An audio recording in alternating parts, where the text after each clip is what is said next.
Berkenalan dengan seorang mahasiswi cantik, nampaknya seorang lelaki pengangguran terlihat menyukai bahkan menyatakan cintanya.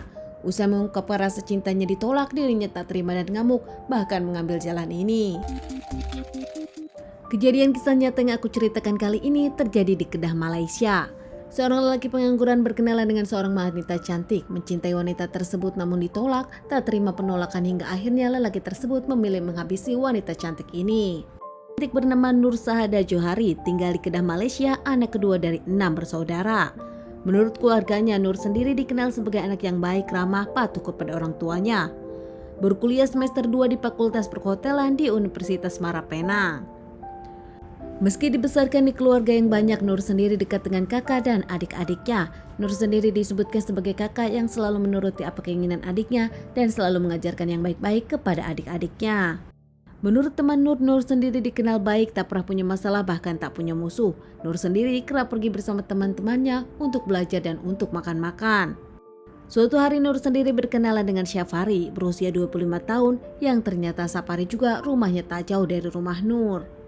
Syafari lelaki yang tak kerja, tak kuliah, dirinya dikenal sebagai lelaki pengangguran. Hobinya nongkrong dan pergi bersama teman-temannya. Dulu Syafari sendiri pernah bekerja jadi juru masak di salah satu restoran. Namun nampaknya tak bekerja lama, Syafari lebih memilih mengundurkan diri, dirinya tak suka bekerja. Dari perkenalan Syafari dengan Nur inilah, Syafari naksir kepada Nur dan kerap berkomunikasi.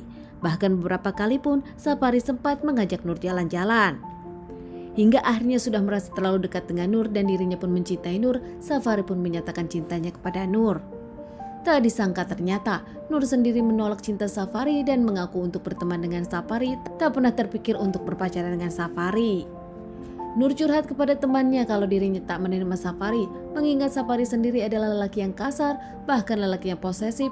Nur tak bisa berpacaran dengan lelaki yang kasar.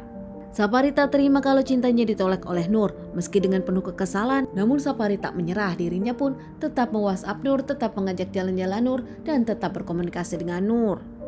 Hingga suatu hari Syafari pun mengajak Nur bertemu lagi dan pergi makan-makan saat itu. Namun karena Nur tak bisa, Nur pun menolaknya.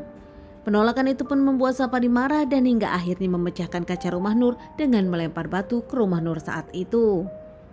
Keluarga Nur pun akhirnya tahu tentang permasalahan ini hingga akhirnya keluarga Nur pun memanggil Syafari, meminta Syafari untuk menjauhi Nur dan berbohong kepada Syafari kalau Nur sudah dijodohkan oleh keluarganya. Bahkan tak hanya bicara kepada Syafari, berbicara kepada keluarga Syafari untuk menjauhkan Syafari dari Nur. Namun nampaknya keluarga Syafari tak mau ikut campur, ini permasalahan anak muda. Keluarga Nur merasa semua permasalahan sudah selesai setelah ayah Nur memanggil Syafari. Namun ternyata semuanya belum selesai, bahkan ini awal musibah datang kepada keluarga mereka.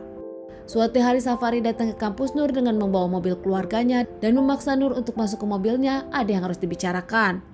Tak punya pilihan saat itu, Nur pun masuk ke mobil Syafari dan mereka berdua pergi. Di perjalanan lagi-lagi Syafari menginginkan Nur untuk menjadikan dirinya pacar. Namun Nur lagi-lagi menolaknya dengan alasan dirinya ingin fokus kepada kuliahnya di kampus dan juga omongan orang tuanya. Tak terima dengan penolakan Nur lagi, tak lama langsung membekap Nur dan menikam Nur beberapa kali dengan senjata tajam yang dibawanya. Saat itu kejadian memang terjadi di jalanan raya. Di mobil tersebut terlihat ada cekcok yang dilihat oleh pengemudi lainnya. Di awal pengemudi lain atau warga lain di sana pun tak mau tahu karena berpikir ini adalah percekcokan dua anak muda yang tengah berpacaran. Namun ternyata Nur sendiri keluar dari mobil dengan memegang lehernya yang ternyata mengeluarkan banyak cairan berwarna merah.